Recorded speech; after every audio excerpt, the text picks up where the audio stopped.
हर वर्ष माघ मास के शुक्ल पक्ष की एकादशी तिथि को जया एकादशी का व्रत रखा जाता है।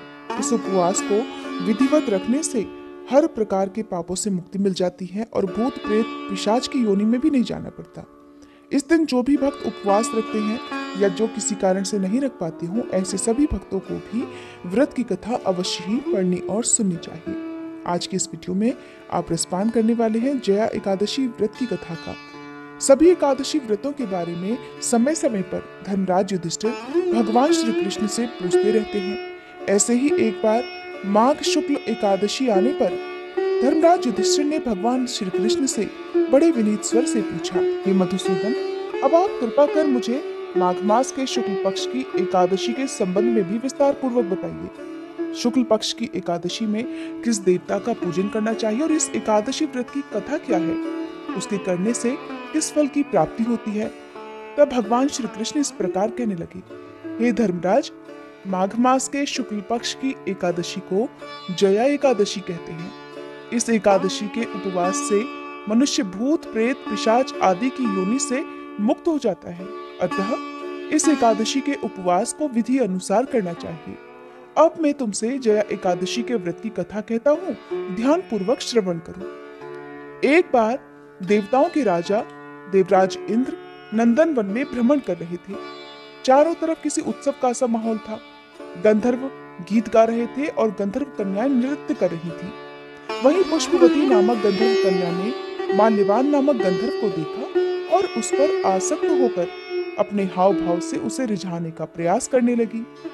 माल्यवान भी उस गंधर्व कन्या पर आसक्त होकर अपने गायन का सुरताल भूल गया, जिससे संगीत की लय टूट गई और संगीत का सारा आनंद बिगड़ गया।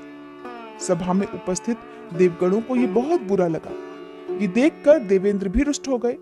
संगीत एक पवित्र साधना है और इस साधना को भ्रष्ट करना बड़ा भारी पाप है। इसलिए क्रोधवश देवराज इंद्र ने पुष्पवती और माल्यवान को तुरंत ही शाप दे डाला कि संगीत की साधना को अपवित्र करने वाले माल्यवान और पुष्पवती, तुमने देवी सरस्वती का घोर अपमान किया है, इसलिए तुम्हें मृत्युलोक में जाना पड़ेगा। गुरुजनों की सभा में असंयम और लज्जाजनक प्रदर्शन करके तुमने गुरुजनों का भी अपमान किया है, इसलिए इंद्रलोक में अब तुम्हारा रहना वर्जित है।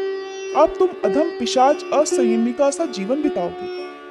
देवेंद्र का श्राप सुनकर वे दोनों अत्यंत दुखी हुए और हिमालय पर्वत पर पिशाच योनि में दुख पूर्वक जीवन यापन करने लगे। उन्हें गंध रस स्पर्श आदि का बिल्कुल भी बोध नहीं होता था।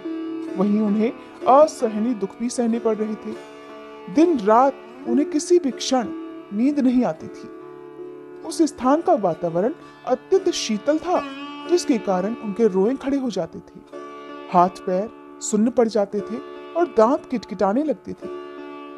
एक दिन उस पिशाच ने अपनी पत्नी से कहा कि न मालूम अपने पिछले जन्म में हमने कौन से ऐसे पाप किए हैं जिसके कारण हमें इतनी दुखदायी ये पिशाच योनि प्राप्त हुई है। पिशाच योनि से नरक के दुख सहना कहीं ज्यादा उत्तम होता होगा।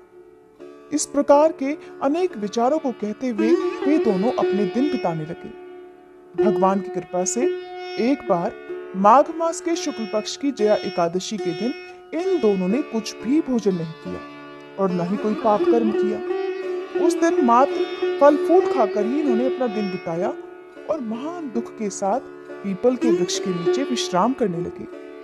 उस दिन सूर्य भगवान अस्ताचल को जा रहे थे, अर्थात अस्त हो रहे थे। वह रात उन दोनों ने एक दूसरे से सटकर बड़ी कठिनता से काटी। दूसरे दिन प्रातः काल होते ही प्रभु की कृपा से इन दोनों की पिशाच योनि से मुक्ति हो गई और पुनः अपनी अत्यंत सुंदर अप्सरा और गंधर्व की देह धारण करके तथा सुंदर वस्त्रों और आभूषणों से अलंकृत होकर वे दोनों स्वर्गलोक को चले गए। उस समय आकाश में देवगण तथा गंधर्व इनकी स्तुति करने लगे। फिर नागलोक में जाकर इन दोनों ने देवेंद्र को दंडवत प्रणाम किया। देवेंद्र को भी उनके इस दिव्य रूप को देखकर महान आश्चर्य हुआ। तब उन्होंने महान आश्चर्य के साथ ही इन दोनों से पूछा कि तुम्हें पिशाच योनि से मुक्ति किस प्रकार मिली, उसका सारा वृतांत मुझे भी बताओ।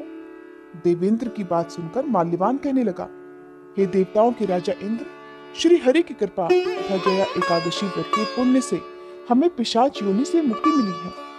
देवराज कहने लगे, हे माल्यवान, एकादशी व्रत करने से तथा भगवान श्री हरि की कृपा से तुम दोनों ही पिशाच योनि को छोड़कर अत्यंत पवित्र हो गए हो। इसलिए हम लोगों के लिए भी वंदनीय हो गए हो, क्योंकि शिव और विष्णु भक्त हम देवताओं की वंदना करने योग्य हैं। अतः आप दोनों धन्य हैं। अब आप प्रसन्नता पूर्वक देवलोक में निवास कर सकते हैं।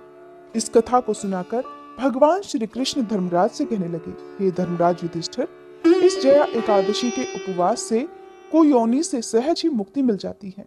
जो मनुष्य अपने जीवन में इस एकादशी का व्रत कर लेता है, उसने मानो सभी तप यज्ञ दान आदि कर लिए हैं। जो मनुष्य श्रद्धा पूर्वक जया एकादशी का व्रत रखते हैं, वे अवश्य ही सहस्त्र वर्ष तक स्वर्ग में वास करते हैं।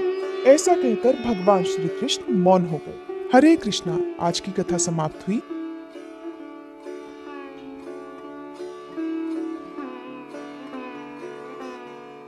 और हमारे चैनल पर इसी तरह की कथाएं हर दिन सुनने के लिए आप हमारे चैनल को अभी सब्सक्राइब करके बेल आइकन भी प्रेस कर सकते हैं।